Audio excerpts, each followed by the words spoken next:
St. Paul has said that as he's going to meet our Lord, I'm sure the Lord would tell her, "Enter thou into the joy of the Lord."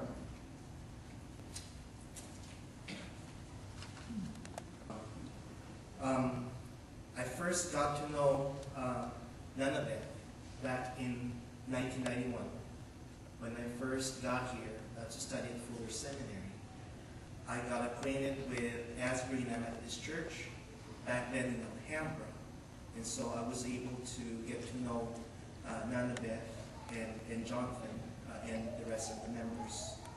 And it's interesting how years after that, how our lives have crossed. A few years after that, I got an internship at Pasadena First Methodist Church. And it was interesting that Nana Beth's son, Kuya Lemo, and family are members of that church. And so I got connected to Nana Beth once again. And I'm blessed by those opportunities that we had in terms of fellowship. Following my years in seminary, I had to leave the state to go to Iowa to serve 3 churches. And I thought back then that maybe our paths will not cross again, but I was wrong. I realized years after that I will be connected to Auntie Beth once again. I used to call her Nana Beth early on, but now I have to call her Auntie Beth because I am married to her niece, Joy Santos. And so it was an interesting journey that I had with Auntie Beth Carlos, as I now call her. But over the years, I'm thankful that God has given me that opportunity to meet her and for her life. I lost my parents before I got here in the States, and so I welcomed her motherly approach to me. I will always appreciate her thoughts, the faith that she has shared with me all these years, and we will definitely miss her. And so, to the family and to the friends, I give to you our thoughts, and we will certainly miss Auntie Beth. God bless you.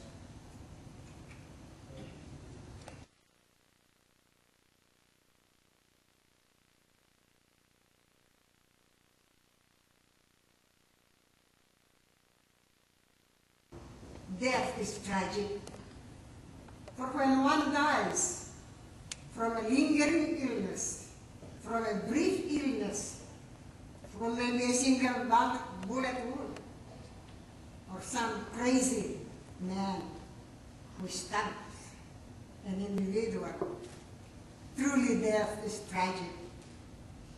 The word death, truly, is something that keeps us sorry.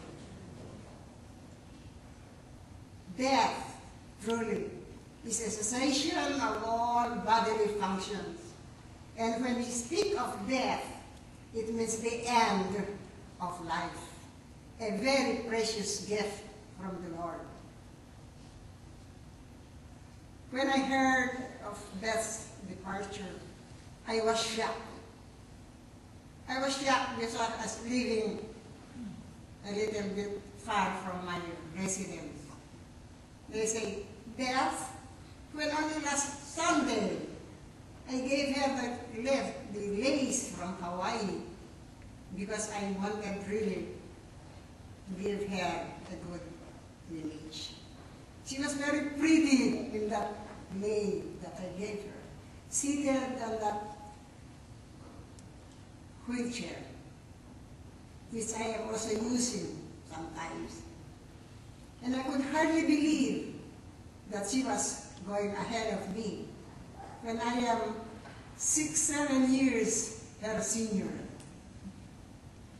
I could hardly believe that Beth, who was in those lace, was looking so pretty that very Sunday that I left the church. And so I feel that with the life journey that we have with Asbury United Methodist Church, I cannot help but say these few words about Elizabeth. Because I knew her from the time she arrived from the Philippines, and she really had that one exceptional ability, like this gentleman is doing. She was very adept in the sign language, which very few of us perhaps are aware of. And I was impressed with that intelligence that he had. Also with our life journey in this Asbury United Methodist Church, I remember very well when she told me that she was widowed. And she was widowed a year ahead of me. That was as early as 1983 or 1982. So she journeyed alone without a husband, and she compared her life with my life also. And we journeyed together in our life with Asbury United Methodist Church. And I remember very well when she chose me to accompany her to our United Methodist Women's Conferences in Mesa, New Mexico, and also in Sacramento, where she introduced me to the very famous Diane Watson. And I enjoyed her life. We were all both together, roommates in those occasions. And I remember very well how committed she was about joining the United Methodist Women's Group. She was always choosing me to be with her. And I remember very well when she introduced me also to Bishop, who was then the Bishop,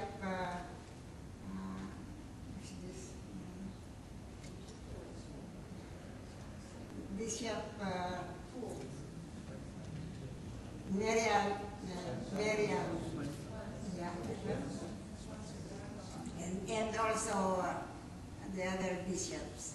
And I remember very well when she would continue to ask me to be with her in other activities. And lastly, for our comfort, I would like to throw this not only to her, to all of us here this evening, but especially to her beloved family. That Beth, I can imagine, and I would like to borrow what John said in Revelation chapter 21. When I like to remember Elizabeth now,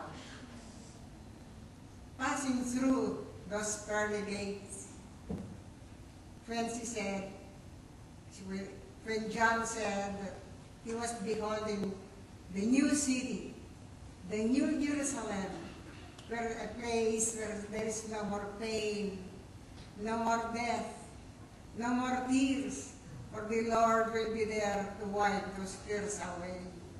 And I'm very happy that although Beth has left us physically, I'm very sure that her memory will always linger with us. So my friends, as consolation to all of us, let us remember that there is still that beautiful place where we all want to go.